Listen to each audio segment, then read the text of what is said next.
तमिलनाडु में चुनाव खत्म, सियासी खेल शुरू। पुडुचेरी पहुंचे विधायक, मची है भारी खलबली। विजय की राह कहीं पलानीस्वामी को पड़ ना जाए भारी। किंगमेकर की चाल, अब विधायकों पर सख्त पहरा। नमस्कार, मैं हूं आपके साथ दीपिका पांडे और आप देख रहे हैं दैनिक जागरण न्यूज। तमिलनाडु की राजनीति में फिल्म से भी बड़ा ट्विस्ट आ गया है। चुनाव के नतीजे आ गए तो लगा था कि थलापति विजय ने मैदान मार लिया है, लेकिन अब कहानी जोड़ तोड़ और रिजॉर्ट पॉलिटिक्स तक पहुंच गई है। सवाल ये है कि क्या AIADMK को खौफ सता रहा है कि कहीं उनके विधायक विजय की राह पर न चले जाएं, यानी कि विजय की पार्टी में शामिल न हो जाएं, क्योंकि खबर ये आ रही है कि पलानीस्वामी के विधायक अपनी ही पार्टी से दूर पड़ोसी राज्य पुडुचेरी भेज दिए गए हैं। आखिर ऐसा क्या हुआ कि कल तक जो AIADMK विजय को बिना शर्त समर्थन देने के लिए हाथ बढ़ा रही थी, उसने आज अपना हाथ पीछे खींच लिया है।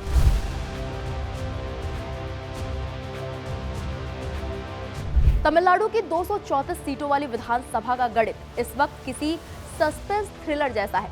सुपरस्टार विजय की पार्टी टीवी के 108 सीटों के साथ सबसे बड़ी पार्टी तो बन गई, लेकिन बहुमत का जादुई आंकड़ा अभी बहुत दूर है।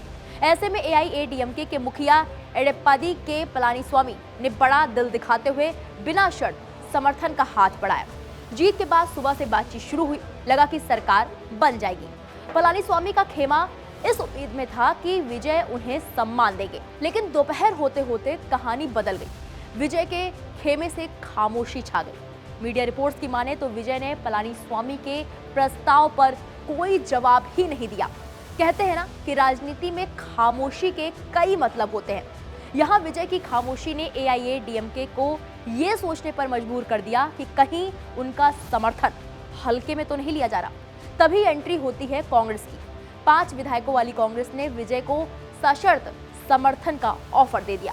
बस यहीं से AIADMK का धैर्य जवाब दे गया। पार्टी के वरिष्ठ नेताओं ने इसे अपना अपमान माना और बातचीत की मेज से खड़े हो गए। अब डर है सेंधमारी का।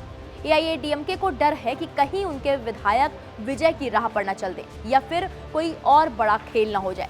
इसलिए फौरन आदेश जारी हुआ और विधायकों की बसें पुडुचेरी की ओर रवाना कर दी गईं। प्रवक्ता कोवई सत्यन ने पुष्टि तो की कि विधायक पुडुचेरी में हैं, लेकिन क्यों और कितने, इस पर उन्होंने चुप्पी साध ली।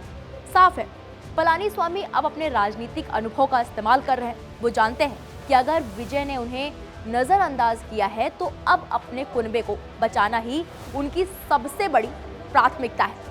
तो क्या तमिलनाडु में विजय एक स्थिर सरकार बना पाएंगे या फिर AIADMK और DMK की ये वेट एंड वॉच वाली नीति किसी नए सियासी संकट को जन्म देगी?